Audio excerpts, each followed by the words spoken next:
എല്ലാവർക്കും വിദ്യാസ് കിച്ചണിലേക്ക് സ്വാഗതം. അപ്പോൾ ഇന്നത്തെ റെസിപ്പി എന്ന് പറയുന്നത് ക്രിസ്മസ് സ്പെഷ്യലായിട്ടുള്ള കള്ളപ്പത്തിൻ്റെയും അതുപോലെ ഒരു നല്ലൊരു സ്പൈസി ആയിട്ടുള്ള നല്ലൊരു ചിക്കൻ കറിയുടെ റെസിപ്പിയാണ്. വളരെ ടേസ്റ്റി ആയിട്ടുള്ള ഒരു റെസിപ്പിയാണ്. അപ്പോൾ എല്ലാവരും കണ്ടു നോക്കൂ. ഇഷ്ടപ്പെടുകയാണെങ്കിൽ എല്ലാവർക്കും ഒന്ന് ഷെയർ ചെയ്യാനും സബ്സ്ക്രൈബ് ചെയ്യാനും മറക്കരുത്. അപ്പോൾ നമുക്ക് റെസിപ്പിയിലോട്ട് പോവാം. അപ്പോൾ ആദ്യം ഈ കള്ളപ്പം ഉണ്ടാക്കാനായിട്ട് നമ്മൾ കള്ളി യൂസ് ചെയ്യുന്നില്ല. അതിന് പകരം നമ്മളൊരു 3/4 ടീസ്പൂണോളം ഈസ്റ്റ് ഒരു ബൗളിലോട്ട് ഇട്ട് കൊടുക്കുക. പിന്നെ അതിലേക്ക് ഒരു 2 ടീസ്പൂൺ പഞ്ചസാര ഇട്ട് കൊടുക്കുക. എന്നിട്ട് അതിലേക്കൊരു ഇളം ചൂടുവെള്ളം ഒഴിച്ചിട്ട് ഒരു 10 മിനിറ്റ് ഒന്ന് ആക്റ്റീവ് ആവാൻ വേണ്ടിയിട്ട് ഇത് അവിടെ മാറ്റി വയ്ക്കാം. നിങ്ങളുടെ ഇൻസ്റ്റൻറ്റ് ഈസ്റ്റ് ആണെന്നുണ്ടെങ്കിൽ നമ്മൾ അരയ്ക്കുന്ന സമയത്ത് ഡയറക്റ്റായിട്ട് തന്നെ ഇട്ടാൽ മതി. ഇതുപോലെ ആക്റ്റീവ് ഡ്രൈ ഈസ്റ്റ് ആണെന്നുണ്ടെങ്കിൽ ഇതുപോലെ ഒരു 10 മിനിറ്റ് വെക്കണം കേട്ടോ. ഇനി ഒരു ബൗളിലോട്ട് 2 കപ്പ് പച്ചരി എടുത്ത് വയ്ക്കുക. ഒരു 250 ml കപ്പിലാണ് കേട്ടോ ഞാനിവിടെ പച്ചരി അളന്നെടുത്തിട്ടുള്ളത്. ഇത് തന്നെ ഒരു 3-4 തവണ നല്ല പോലെ ഒന്ന് വാഷ് ചെയ്തിട്ട് അതിൻ്റെ വെള്ളമൊക്കെ നന്നായിട്ടൊന്ന് ഊറ്റിക്കളയുക. ആ വെള്ളമൊക്കെ നന്നായിട്ട് ഊറ്റിക്കളഞ്ഞ ശേഷം അതിലേക്ക് നമ്മൾ അരി അളന്ന സെയിം കപ്പിൽ തന്നെ 1 കപ്പ് നാളികേരം ചിരകിയത് നമ്മൾ ഇട്ട് കൊടുക്കുന്നുണ്ട്. പിന്നെ അതേ സെയിം കപ്പിലോട്ട് 1 കപ്പ് ചോറും കൂടി ഇട്ട് കൊടുക്കുന്നുണ്ട്. 1 കപ്പ് ഒരു 1.25 കപ്പൊക്കെ ചോറിട്ട് കൊടുക്കുക കേട്ടോ. പിന്നെ അതിലേക്ക് ഇടുന്നത് പഞ്ചസാരയാണ്. ഒരു 4-5 ടീസ്പൂണോളം പഞ്ചസാര നമുക്കിതിലേക്ക് ചേർത്ത് കൊടുക്കുക. ഞാനൊരു 4 ടീസ്പൂൺ ഇതിലും ഓൾറെഡി 2 ടീസ്പൂൺ നമ്മൾ ഈസ്റ്റ് ആക്റ്റീവ് ആവാൻ വേണ്ടി വെച്ചിട്ടുണ്ട്, അതിലും ചേർത്ത് കൊടുത്തിട്ടുണ്ട്. പിന്നെ അതിലേക്ക് നമ്മുടെ ഈസ്റ്റ് ഈ ഒരു സമയത്ത് നന്നായിട്ട് ആക്റ്റീവായി കിട്ടിയിട്ടുണ്ട്. അപ്പോൾ അതും ഇതിലേക്ക് ചേർത്ത് കൊടുക്കുക. പിന്നെ ഇതിലേക്ക് നമ്മൾ ചേർത്ത് കൊടുക്കുന്നത് വെള്ളമാണ്. ഒരു 1.5 മുതൽ 2 കപ്പ് വരെ വെള്ളം ചേർത്ത് കൊടുക്കുക. ഞാനിപ്പോൾ 2 കപ്പ് ചേർത്ത് കൊടുക്കുന്നുണ്ട്. ഈ കുതിർത്ത് വെച്ചിരിക്കുന്ന ഇതേ വെള്ളത്തിൽ തന്നെയാണ് കേട്ടോ നമ്മളിത് അരച്ചെടുക്കുന്നത്. അപ്പോൾ നിങ്ങളൊരു 1.5 കപ്പൊക്കെ ഒഴിച്ചു കൊടുത്താൽ മതിയാവും. നന്നായിട്ട് ഇങ്ങനെ ഈ അരിയൊക്കെ നന്നായിട്ട് മുങ്ങിക്കിടക്കുന്ന ആ പാകത്തിനാണ് ഇട്ട് കൊടുക്കേണ്ടത്. ഇപ്പോൾ ഒരു 1.5 കപ്പൊക്കെ ഇട്ട് കൊടുത്തിട്ട് പിന്നെ നമുക്ക് വേണമെന്നുണ്ടെങ്കിൽ അരയ്ക്കണ സമയത്ത് ചേർത്ത് കൊടുക്കുക. അപ്പോൾ കൂടാതിരിക്കാനാണ് കേട്ടോ അത് പറയണത്. കാരണം ഓരോരുത്തർ അളക്കുന്ന കപ്പിൻ്റെയൊക്കെ വ്യത്യാസം ഉണ്ടാവുമല്ലോ. അപ്പോൾ ഇതൊരു 4 മണിക്കൂർ മിനിമം ഒരു 4 മണിക്കൂറെങ്കിലും നമ്മൾ കുതിരാനായിട്ട് വെക്കണം. ഞാനൊരു ഓവർനൈറ്റാണ് കേട്ടോ ഇവിടെ വെക്കുന്നത്. അപ്പോൾ ഇത് നന്നായിട്ടൊന്ന് ഇളക്കി കൊടുത്ത ശേഷം അടച്ചു വെച്ചിട്ട് ഞാനൊരു ഓവർനൈറ്റ് അത് കുതിരാനായിട്ട് ഇവിടെ വെച്ച് കൊടുക്കുന്നുണ്ട്. അപ്പോൾ പിറ്റേ ദിവസം രാവിലെ ആയിട്ടുണ്ട്. അപ്പോൾ ഈ ഒരു സമയമാകുമ്പോഴേക്കും നമ്മുടെ അരിയൊക്കെ നന്നായിട്ട് കുതിർന്നിട്ടുണ്ട്. നന്നായിട്ട് ഈ ഒരു ഇത് പതഞ്ഞ് വന്നിട്ടുണ്ട് കേട്ടോ. അപ്പോൾ ഇനി നമുക്കിത് ഒരു മിക്സിയുടെ ജാറിലിട്ടിട്ട് നന്നായിട്ട് അരച്ചെടുക്കണം. അതിന് മുമ്പ് ഇതിലേക്ക് ഒരു 5-6 ചെറിയ ഉള്ളി ചേർത്ത് കൊടുക്കുക. ചെറിയ ഉള്ളി തന്നെ ചേർത്ത് കൊടുക്കണം. പിന്നെ ഇതിലേക്ക് ഒരു 1/2 ടീസ്പൂൺ മുതൽ 3/4 ടീസ്പൂണിൻ്റെ ഉള്ളിൽ നമ്മൾ ചെറിയ ജീരകം ചേർത്ത് കൊടുക്കുക. അതും കൂടി ചേർത്ത് കൊടുത്ത ശേഷം വേണം കേട്ടോ മിക്സിയിൽ നന്നായിട്ട് ഇത് അരച്ചെടുക്കാനായിട്ട്. അപ്പം ഇത് നമ്മൾ മിക്സറ് ജാറിലേക്ക് മാറ്റി കൊടുക്കുക. അപ്പോൾ പകുതിയോ 2-3 തവണയൊക്കെ ആയിട്ട് നമുക്ക് എങ്ങനെ നമ്മുടെ മിക്സി ജാറിൻ്റെ കപ്പാസിറ്റി അനുസരിച്ച് അതിനനുസരിച്ച് ചേർത്ത് അരച്ചു കൊടുക്കുക. ഞാനിവിടെ 2 പ്രാവശ്യമായിട്ടാണ് കേട്ടോ അരച്ചു കൊടുക്കുന്നത്. നല്ല ഫൈനായിട്ട് തന്നെ അരച്ചു കൊടുക്കണം. അപ്പം ഞാനിതിലേക്ക് എക്സ്ട്രാ വെള്ളം ഒന്നും ചേർത്തിട്ടില്ല. നമ്മൾ ആ കുതിരാൻ വെച്ച ആ വെള്ളം മാത്രമേ എനിക്ക് വേണ്ടി വന്നിട്ടുള്ളൂ. എക്സ്ട്രാ ഒട്ടും ഞാൻ വെള്ളം ചേർത്ത് കൊടുത്തിട്ടില്ല കേട്ടോ. ആ മിക്സർ ജാറിലൊന്നും വെള്ളം ഒഴിച്ചിട്ടോ അങ്ങനെ ഒന്നും ചേർത്ത് കൊടുത്തിട്ടില്ല. അപ്പോൾ ഒരുപാട് വെള്ളമാവാതെ സൂക്ഷിക്കണം. ഒത്തിരി ലൂസാവാനും പാടില്ല, ഒരുപാട് ടൈറ്റ് ആവാനും പാടില്ല കേട്ടോ. ദോശമാവിനെക്കാട്ടിലും കുറച്ചും കൂടി ലൂസായിട്ടുള്ളൊരു കൺസിസ്റ്റൻസിയിലാണ് കേട്ടോ നമ്മുടെ മാവ് വേണ്ടത്. പിന്നെ ഇതിലേക്ക് നമുക്ക് ഉപ്പ് ചേർത്ത് കൊടുക്കുക. ഒരു 3/4 ടീസ്പൂണ് ചേർത്ത് കൊടുക്കുക. ഉപ്പൊന്ന് അലിയാനായിട്ട് അതിൻ്റെ മേലെ കുറച്ച് വെള്ളം ഒഴിച്ച് കൊടുക്കുന്നുണ്ട്. ഇത്തിരി കേട്ടോ, ഒരു ചെറിയൊരു സ്പൂൺ വെള്ളം മാത്രം ഒഴിച്ച് കൊടുത്തിട്ട് നന്നായിട്ട് ഇതൊന്ന് മിക്സ് ചെയ്ത് കൊടുക്കുക. ഉപ്പൊക്കെ പിന്നെ പോരാന്നുണ്ടെങ്കിൽ പിന്നെയും ചേർത്ത് കൊടുക്കുക. ആദ്യം തന്നെ ഒത്തിരി അങ്ങോട്ട് ചേർത്ത് കൊടുക്കണ്ട. അപ്പോൾ കണ്ടോ ഈ ഒരു കൺസിസ്റ്റൻസിയാണ് കേട്ടോ നമ്മുടെ മാവ് ഉണ്ടാവേണ്ടത്. നല്ലപോലെ ഒന്ന് ഇളക്കി കൊടുക്കുക. അപ്പോൾ ഇതിനി നമുക്ക് അടച്ചു വെച്ചിട്ട് ഇതൊന്ന് ഫെർമെൻ്റ് ആവാൻ വേണ്ടിയിട്ട് മാറ്റി വയ്ക്കണം. ഒരു 1-2 മണിക്കൂറിനുള്ളൊക്കെ നന്നായിട്ട് ഇത് ഫെർമെൻ്റായിട്ട് കിട്ടും കേട്ടോ. പിന്നെ നമ്മൾ താമസിക്കുന്ന സ്ഥലത്തെ കാലാവസ്ഥയ്ക്ക് അനുസരിച്ച് അതിൻ്റെ ടൈമിലെല്ലാം നല്ല വ്യത്യാസങ്ങൾ വരും. നല്ല തണുപ്പുള്ള സ്ഥലമാണെങ്കിൽ കൂടുതൽ സമയം എടുക്കും കേട്ടോ അത് നന്നായിട്ട് പുളിച്ച് വരാനായിട്ട്. ആ ഒരു സമയത്ത് നമുക്കിതിലേക്ക് വളരെ എളുപ്പത്തിൽ ഉണ്ടാക്കുന്ന ഒരു ചിക്കൻ കറി റെഡിയാക്കി എടുക്കാം. അതിന് വേണ്ടിയിട്ട് ഒരു വലിയൊരു കഷ്ണം ഇഞ്ചി തോലൊക്കെ കളഞ്ഞിട്ട് കഷ്ണങ്ങളാക്കി വെച്ചിട്ടുണ്ട്. പിന്നെ ഒരു 10-12 അല്ലി വെളുത്തുള്ളിയും ഒരു 3 വലിയ സൈസ് സവാളയും റഫായിട്ടൊന്ന് കട്ട് ചെയ്തിട്ട് വെച്ചിട്ടുണ്ട് കേട്ടോ. പിന്നെ ഞാൻ ഇതിലേക്ക് ഒരു 300 ഗ്രാം ബോൺലെസ് ആയിട്ടുള്ള ചിക്കനാണ് എടുത്തിട്ടുള്ളത്. ബോണുള്ളതോ ബോണില്ലാത്തതോ എങ്ങനെ വേണമെങ്കിലും ചേർക്കാം. പിന്നെ ഇതിലേക്ക് ഞാൻ കുറച്ച് മഞ്ഞൾപ്പൊടിയും ഉപ്പും ഇട്ടിട്ട് ഓൾറെഡി ഫ്രിഡ്ജിൽ തിരുമ്പി വെച്ചിട്ടുണ്ടായിരുന്ന ചിക്കനാണ് കേട്ടോ. ഇനി ഞാനൊരു പാൻ വെച്ചിട്ടുണ്ട്, അതിലേക്ക് വെളിച്ചെണ്ണ ഒഴിച്ചു കൊടുത്തിട്ടുണ്ട്.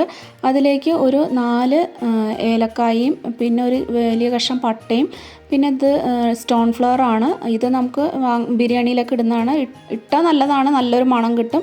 ഇല്ലയെന്നുണ്ടെങ്കിലും കുഴപ്പമില്ല. പിന്നെ ഒരു 5 ഗ്രാമ്പും കൂടെ ഇതിലിട്ടിട്ട് നന്നായിട്ടൊന്ന് വഴറ്റിയെടുക്കുക.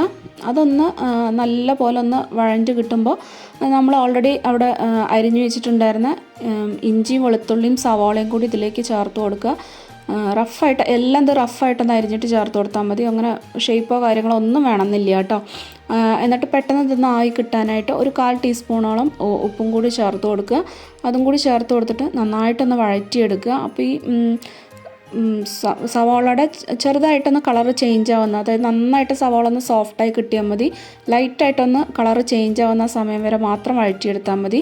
ഇപ്പോൾ സവാളയുടെ കളറൊക്കെ ഒന്ന് ചേഞ്ചായി തുടങ്ങിയിട്ടുണ്ട്. ആ ഒരു സമയത്ത് നമുക്കിതിലേക്ക് കറിവേപ്പില ചേർത്ത് കൊടുക്കാം. പിന്നെ ഇതിലേക്ക് 1 ടീസ്പൂണ് വലിയ ജീരകം ചേർത്ത് കൊടുക്കുക, അതായത് പെരുംജീരകം ചേർത്ത് കൊടുക്കുക കേട്ടോ. അപ്പോൾ ഈ ഒരു സമയത്ത് പെരുംജീരകം ചേർത്ത് കൊടുക്കുമ്പോൾ ഈ ചിക്കനിലേക്ക് നല്ലൊരു ഫ്ലേവർ കിട്ടും. ആദ്യം തന്നെ ചേർത്ത് കൊടുത്തു കഴിഞ്ഞാൽ കുറേ നേരം അത് വഴറ്റി കഴിഞ്ഞ് കഴിഞ്ഞാൽ അതിൻ്റെ മണമൊക്കെ അങ്ങോട്ട് പോകും കേട്ടോ. പിന്നെ ഇതിലേക്ക് ഒരു 1/4 ടീസ്പൂണോളം മല്ലിപ്പൊടിയും ഒരു 1/2 ടീസ്പൂണോളം 1/4 ടീസ്പൂൺ ഗരം മസാലയും കാശ്മീരി മുളക് പൊടിയും. കാശ്മീരി മുളക് നല്ലൊരു കളറിന് വേണ്ടിയിട്ടാണ് കേട്ടോ ചേർത്ത് കൊടുക്കുന്നത്, ചേർത്തില്ലെങ്കിലും കുഴപ്പമില്ല. പിന്നെ ഒരു ടീസ്പൂൺ നല്ല എരിവുള്ള മുളക് പൊടിയും ചേർത്ത് കൊടുക്കുക. മുളക് പൊടി നിങ്ങളുടെ എരിവിനനുസരിച്ച് കൂട്ടുക കുറയ്ക്കുകയോ ചെയ്യുക. പിന്നെ ഒരു 1/2 ടീസ്പൂൺ പൊടിച്ച കുരുമുളകിൻ്റെ പൊടിയാണ് കേട്ടോ, വീട്ടിൽ തന്നെ പൊടിച്ച കുരുമുളകിൻ്റെ പൊടിയാണ്. അതും കൂടി ചേർത്ത് കൊടുത്തിട്ട് നമ്മൾ ഈ പൊടികളുടെയൊക്കെ നല്ല പച്ചച്ചോയൊക്കെ വിടുന്നവരെ നന്നായിട്ടൊന്ന് വഴറ്റി കൊടുക്കണം.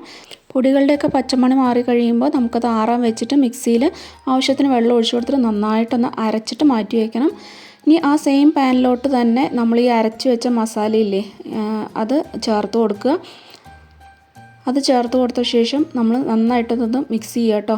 നല്ലപോലെ വെള്ളം ഒഴിച്ചെടുക്കുക കേട്ടോ. ഞാനൊരു ഏകദേശം ഒരു 3/4 കപ്പോളം വെള്ളം ഒഴിച്ചിട്ടുണ്ടായില്ല മിക്സിയുടെ ജാറെല്ലാം കഴുകിയിട്ട്. അപ്പോൾ അതും കൂടി ഒഴിച്ചെടുത്ത് നന്നായിട്ടൊന്ന് മിക്സ് ചെയ്തിട്ട് നമ്മൾ എടുത്ത് വെച്ചിട്ടുള്ള ചിക്കനും കൂടി ഇതിലേക്ക് ചേർത്ത് കൊടുക്കുക. ചിക്കനും കൂടി ചേർത്ത് കൊടുത്ത ശേഷം നന്നായിട്ടൊന്ന് ഇളക്കി കൊടുക്കുക.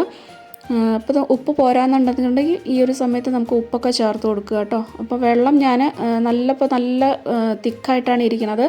പിന്നെ നമുക്ക് ഇതിന് കൂട്ടാനായിട്ട് നല്ലോണം ചാറും വേണം. അതുകൊണ്ട് ഏകദേശം ഒരു 2 കപ്പോളം വെള്ളം ഇതിലേക്ക് ചേർത്ത് കൊടുത്തിട്ടുണ്ട്. അപ്പോൾ നിങ്ങൾക്കും ആവശ്യത്തിനനുസരിച്ചുള്ള വെള്ളം ചേർത്ത് കൊടുക്കുക. എന്നിട്ട് ഇത് നന്നായിട്ടൊന്ന് ഇളക്കി കൊടുക്കുക, മിക്സ് ചെയ്ത് കൊടുക്കുക. അപ്പോൾ ഇനി ഇതിലേക്ക് നമുക്ക് ഉപ്പ് ഞാനൊരു 3/4 ടീസ്പൂണും കൂടി ഉപ്പ് ഞാൻ ചേർത്ത് കൊടുത്തിട്ടുണ്ട്. ഓൾറെഡി ഞാനൊരു 1/2 ടീസ്പൂണാണ് കേട്ടോ ചിക്കനിലേക്ക് ഞാൻ പുരട്ടി വെച്ചിട്ടുണ്ടായിരുന്നു. അപ്പോൾ പിന്നെ നമ്മൾ ഉള്ളിയൊക്കെ വഴറ്റുമ്പോൾ ഒരു 1/4 ടീസ്പൂൺ ഇട്ട് കൊടുത്തിട്ടുണ്ട്. അതിന് പുറമേ ഒരു 3/4 ടീസ്പൂൺ ഇപ്പോൾ ഇട്ട് കൊടുത്തിട്ടുണ്ട്. അതും കൂടി ഇട്ട് കൊടുത്തിട്ട് നന്നായിട്ടൊന്ന് ഇളക്കിയിട്ട് ഒരു 10-20 മിനിറ്റ് നമ്മൾ അടച്ച് വെച്ചിട്ട് നന്നായിട്ട് വേവിച്ചെടുക്കുക കേട്ടോ.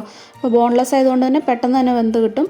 ഇപ്പോൾ ഒരു 20 മിനിറ്റൊക്കെ കഴിയുമ്പോഴേക്കും നമ്മുടെ എണ്ണയൊക്കെ നല്ലതായിട്ട് തെളിഞ്ഞിട്ട് വെള്ളമൊക്കെ അത്യാവശ്യം നന്നായിട്ട് വറ്റി നല്ല കുറുകിയിട്ട് കിട്ടിയിട്ടുണ്ട് കേട്ടോ. നമ്മുടെ ചിക്കൻ ഇപ്പോൾ കറക്റ്റ് വേവ് എല്ലാം കറക്റ്റ് പാകത്തിനായിട്ടുണ്ട്.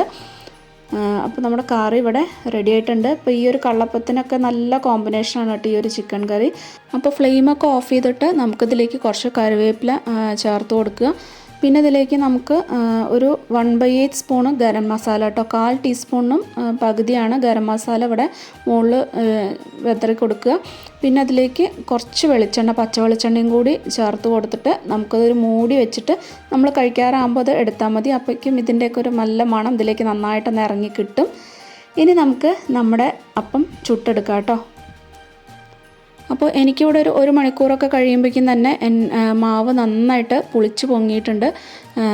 അപ്പോൾ തണുപ്പ് ഞാൻ പറഞ്ഞില്ലേ, തണുപ്പ് കൂടുതലുള്ളവിടെയൊക്കെ ആണെങ്കിൽ കുറച്ച് അധികം സമയം എടുക്കും. അപ്പോൾ ഇപ്പോൾ എനിക്ക് കറക്റ്റ് നല്ല പാകത്തിന് കണ്ടു അങ്ങനെ നന്നായിട്ട് പൊങ്ങി വന്ന് നല്ലോണം പുളിച്ചിട്ടുണ്ട് കേട്ടോ. കറക്റ്റ് പാകത്തിനുള്ള പുളിയായിട്ടുണ്ട്. അപ്പോൾ നമ്മൾ നന്നായിട്ടൊന്ന് ഇളക്കിയൊക്കെ നോക്കുക, അതിൽ ഉപ്പൊക്കെ മതിയോ എന്നൊക്കെ നോക്കുക. അപ്പോൾ ഞാൻ ഇതിലേക്കും ഉപ്പൊരു 3/4 ടീസ്പൂണോളം ഉപ്പ് എക്സ്ട്രാ ചേർത്തിട്ടുണ്ടായിരുന്നു, നേരത്തെ ചേർത്തത് പോരായിരുന്നു. അപ്പോൾ നിങ്ങൾ നോക്കിയിട്ട് പാകത്തിന് ചേർത്ത് കൊടുക്കുക കേട്ടോ. അപ്പോൾ ഇതിൻ്റെ കൺസിസ്റ്റൻസി കണ്ടില്ലേ, നമ്മുടെ ദോശമാവിനേക്കാട്ടിലും കുറച്ചും കൂടി ചെറുതായിട്ട് ഒന്നും കൂടെ ലൂസായിട്ടുള്ളൊരു കൺസിസ്റ്റൻസിയാണ്. ഇനി നമുക്ക് അപ്പം ചുട്ടെടുക്കാം. അപ്പോൾ പാന് വെച്ച് കൊടുത്തിട്ടുണ്ട്. ഇനി അതിലേക്ക് ഓരോ തവി മാവായിട്ട് നമുക്ക് ഒഴിച്ചു കൊടുക്കുക. ഇത് ഒരുപാട് ഇങ്ങനെ നമ്മൾ ദോശമാരി വല്ലാണ്ട് അങ്ങോട്ട് പരത്തിയെടുക്കണ്ട, ജസ്റ്റ് ഒന്നിങ്ങനെ ആക്കി കൊടുത്താൽ മാത്രം മതി. അതുപോലെ അതിൽ എണ്ണയോ കാര്യങ്ങളോ ഒന്നും ഒഴിക്കേണ്ട ആവശ്യമില്ല കേട്ടോ. പിന്നെ ഇത് മൂടി വെച്ചിട്ട് വേണമെങ്കിൽ ഇതുപോലെ മൂടി വെച്ചിട്ട് വൺ സൈഡ് വേവിക്കുക, അല്ലാന്നുണ്ടെങ്കിൽ രണ്ട് സൈഡും തിരിച്ചും മറിച്ചും ഇട്ടിട്ട് നമുക്ക് ചുട്ടെടുക്കാം. എങ്ങനെ വേണമെങ്കിലും ചെയ്യാം കേട്ടോ. അപ്പോൾ ഞാനിവിടെ രണ്ട് സൈഡും തിരിച്ചും മറിച്ചും ഇട്ടിട്ടാണ് കേട്ടോ ചുട്ടെടുക്കുന്നത്. അപ്പോൾ ഒരു സൈഡ് പെട്ടെന്ന് തന്നെ ആയി കിട്ടും, ഒരു 20 സെക്കൻഡൊക്കെ ആകുമ്പോഴേക്കും തന്നെ വൺ സൈഡ് ആയി കിട്ടും.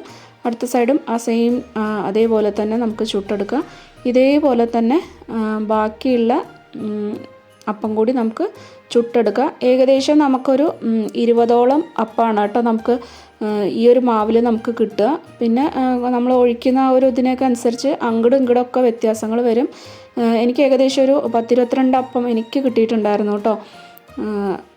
അപ്പോൾ തീർച്ചയായിട്ടും എല്ലാവരും ഒന്ന് ഉണ്ടാക്കി നോക്കൂ കേട്ടോ. ഈ ഒരു രീതിയിൽ ഉണ്ടാക്കി നോക്കാത്തവരാണെന്നുണ്ടെങ്കിൽ തീർച്ചയായിട്ടും ഉണ്ടാക്കി നോക്കൂ. പെർഫെക്റ്റായിട്ട് തന്നെ കിട്ടും. അടിപൊളി റെസിപ്പിയാണ്. തീർച്ചയായിട്ടും എല്ലാവർക്കും ഇഷ്ടപ്പെടുകയാണെങ്കിൽ നിങ്ങളുടെ ഫീഡ്ബാക്കൊക്കെ അറിയിക്കുക. മറ്റുള്ളവർക്കൊക്കെ ഒന്ന് ഷെയർ ചെയ്ത് കൊടുക്കാനും ചാനലൊന്ന് സബ്സ്ക്രൈബ് ചെയ്യാനും മറക്കരുത്. അപ്പോൾ വീണ്ടും നമുക്ക് നല്ല നല്ല റെസിപ്പീസായിട്ട് നമുക്ക് വീണ്ടും കാണാം. Take care, by.